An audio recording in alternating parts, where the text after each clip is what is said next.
I'm Corinne Buterbaughs. And I'm Bill Buterbaughs. We actually chair Altar Guild. We're in Flower Guild. I chair the prayer chain. We take meals to parishioners. And most recently, I served on the reopening task force. I acolyte and help train the acolytes for the 7:30 and 9 o'clock services. And I'm also a lector and chalicer. We have both been involved in the soup kitchen in Auburn since St. James started participating in that, and I now coordinate our volunteers for that. I'm also a member of the Skinny Atlas Rotary Club, and we do a lot of service projects here in the local community. I'm a member of the American Legion.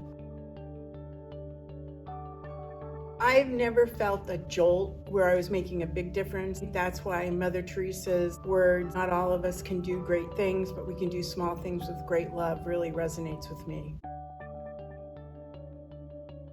40 years ago when we bought our first house in the DC area, and it came with your standard 3 tiny little azaleas and a crabapple sapling. Our rector, who was a really talented and devoted gardener, asked us to stop by one Sunday after church, and he dug up and split a whole bunch of perennials and gave them to us for our yard. At that time, he was leading a parish of about 600 people or more. His thoughtfulness and generosity just really meant a great deal, and still has all these years later. Every time I talk to Toppy Bates or Nancy Graham, I know I'm receiving some of God's gifts.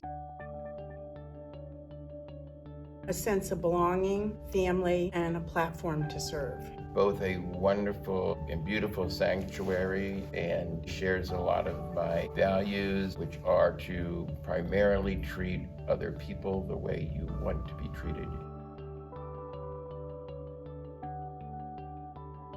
Light comes in all brightnesses. It can be as bright as the sun, it can be a bolt of lightning, or it can be just a candle in a single window. All of those express God's light. Countless people quietly lived their faith. They served as God's feet, hands, and face to others. That's the ultimate way to express gratitude, because it points to God rather than to individuals. Giving to the church is like giving to your community or giving to your family. If you're part of something, then it's natural to want to participate. The way I was always raised was, if you're walking down the street and there's a piece of trash on the ground, you pick it up. It's not that you're the trash man, it's you're part of the community. Find something that you feel comfortable giving, whether it's time, treasure, or talent. One needs to be comfortable with the levels they give back.